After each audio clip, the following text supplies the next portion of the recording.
పట్ల రాబోతున్నారు. అందే సత్యం గారు ప్రముఖ రాజకీయ విశ్లేషకులు మనతో పాటు జాయిన్ అవుతున్నారు. యా, మృత్యుంజయ గారు నమస్తే, గుడ్ ఈవినింగ్ అందరికీ. Welcome to prime time debate. నమస్తే.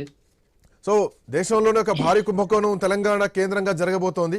బీజేపీ కాంగ్రెస్ మధ్య సమన్వయంతోనే ఒక పెద్ద డీల్ జరగబోతోంది. రేపొద్దున ఖచ్చితంగా బీఆర్ఎస్ పార్టీ అధికారంలోకి వస్తుంది. ఎవరు తొందరపడి ఆ భూముల విషయంలో వేలు పెట్టినా ఖచ్చితంగా అనుభవించక తప్పదు. మేము రేపొద్దున ఖచ్చితంగా మళ్ళీ అధికారంలోకి వస్తాం.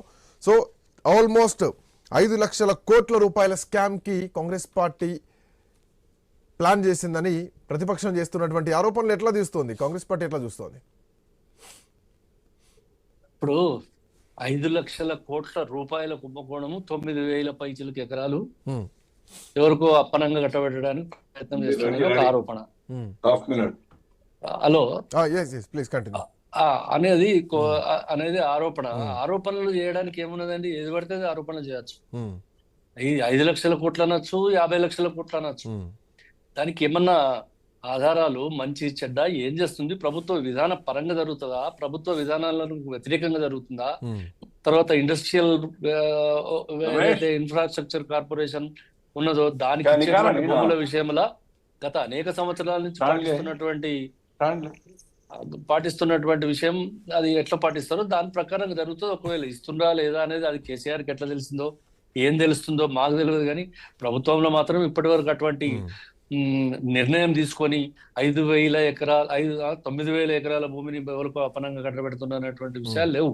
ఇప్పుడు జరుగుతున్నది ఏంటంటే ఆక్రోశంతో ఆయన మీద ప్రాసిక్యూషన్ కు అనుమతి పాయింట్ ఏంటంటే ప్రైవేట్ కు ఇవ్వడం తప్పని కాదు, బట్ ఇది 40 నుంచి 50 కోట్ల వరకు ఎకరానికి ఉంటుంది. మొత్తం విలువనే 4-5 లక్షల కోట్లు ఉంటుంది ఇది అంచనా ప్రకారం. బట్ అట్లాంటి భూములను ప్రభుత్వ విలువలో కేవలం 30% మాత్రం ఇవ్వాలని చూస్తున్నారు. సో ఎస్ఆర్ఓ రేట్ల కంటే కూడా 100 నుంచి 200% అధికంగా తీసుకోవాలని గతంలో చట్టం చేసింది. కానీ ఇప్పుడు మాత్రం 30% మాత్రమే ఇవ్వాలని చూస్తున్నారు.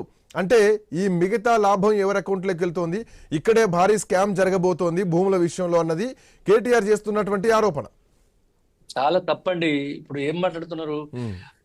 30% పైసలు తీసుకొని మొత్తం 100%, ఇంకా 70% వీళ్ళు ప్రైవేట్ గా తీసుకుంటున్నారు అని అది మాట్లాడితే దానికి ఏమన్నా అసలు ఏమన్నా నిబద్ధత ఉన్నదా? దానికి ఏమన్నా ఆధారాలు ఎక్కడి నుంచి? ఏ ప్రభుత్వము కూడా ఉత్తానే అగాధంగా 9,000 ఎకరాల భూములను ఎవరికో కట్టబెట్టి ఉత్తానే రాసుకొని, అంటే చట్టంలో ఒక పరిధి ఉన్నది. దానికి ఇండస్ట్రియల్ కార్పొరేషన్ కానీ లేకపోతే మరొక దానికి కానీ ప్రభుత్వ భూములు ఒకవేళ తీసుకోవాల్సి వస్తే ఎట్లా తీసుకోవాలనేటువంటి, ప్రభుత్వ భూములు ఎవరికైనా ఇవ్వవలసి వస్తే ఎట్లా ఇవ్వాలనేటువంటి ఖచ్చితమైనటువంటి నిబంధనలు ఉన్నాయి ఇవాళ.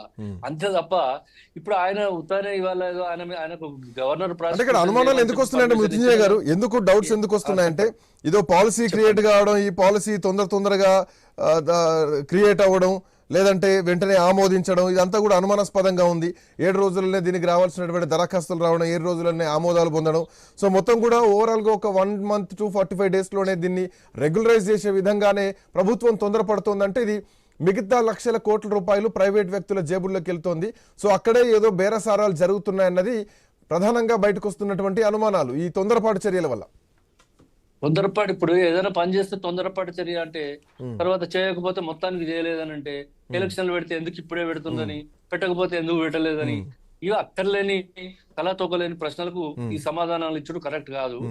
ఏదైనా పొరపాటు జరిగితే ఇది ప్రభుత్వము, అందరూ ప్రజలు ఉన్నారు, చూస్తారు. మీరు కూడా రేపు మాట్లాడండి, అవసరమైతే కోర్టులలో వెళ్ళి తప్పు జరిగితే. ఎవరు ఎటువంటి దురుద్దేశంతో ఈ కార్యక్రమం జరగడం లేదు.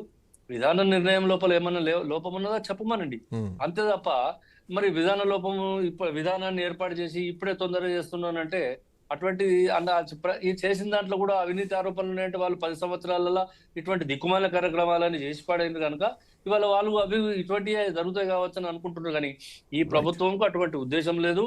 ఈ ప్రభుత్వం చాలా పారదర్శకంగా, ఈ ప్రభుత్వం చాలా చట్టబద్ధంగా, తప్పకుండా ఏ భూమిని ఎవరికి అన్యాక్రాంతం చేయవలసి వచ్చినా కూడా చట్టబద్ధతతో మాత్రమే జరుగుతుంది అనేటువంటి నేను ప్రభుత్వ పక్షాన్ని నేను ఒక ప్రతినిధిగా నేను చెప్తా ఉన్నా. అంతే తప్ప ఈ పిచ్చి ముచ్చట్లు మాట్లాడి ప్రజలలో దిక్కుమాలినటువంటి ఆలోచనలు రేకెత్తించి ఆయన ఏదో అరెస్ట్ అవుతాడు కాబట్టి ఏదో ఒకటి నేను మాట్లాడే పెద్ద బాంబు వేసినా అని అనుకుంటే అలా బాంబు కాదు, మన్ను కాదు, ఉల్లిగడ్డ బాంబు అంతా కూడా కాదు. ఉత్త 9 లక్షల కోట్ల రూపాయలు, ఉత్త 5 లక్షల 5 లక్షలు. కోట్ల రూపాయల దానం, భూమి దానం ఇస్తారట. అంటే ఇది అప్రస్తుత ప్రసంగము, అక్కర్లేని ముచ్చట.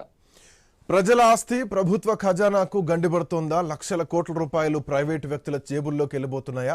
దీని వెనకాల ఒక భారీ స్కామ్ జరగబోతుందా? కేటీఆర్ చేసినటువంటి ఆరోపణలకు ప్రభుత్వం నుంచి, ప్రభుత్వ పాలసీ నుంచి ఎట్లాంటి రియాక్షన్ రాబోతోంది? ఈ పాలసీ వెంటనే ఉపసంహరించుకునేటువంటి అవకాశం కనిపిస్తోందా? దీంట్లో ముఖ్యమంత్రి సోదరులే ఉన్నారా? దీనిపైన రేవంత్ రెడ్డి ఏం స్పందిస్తారు?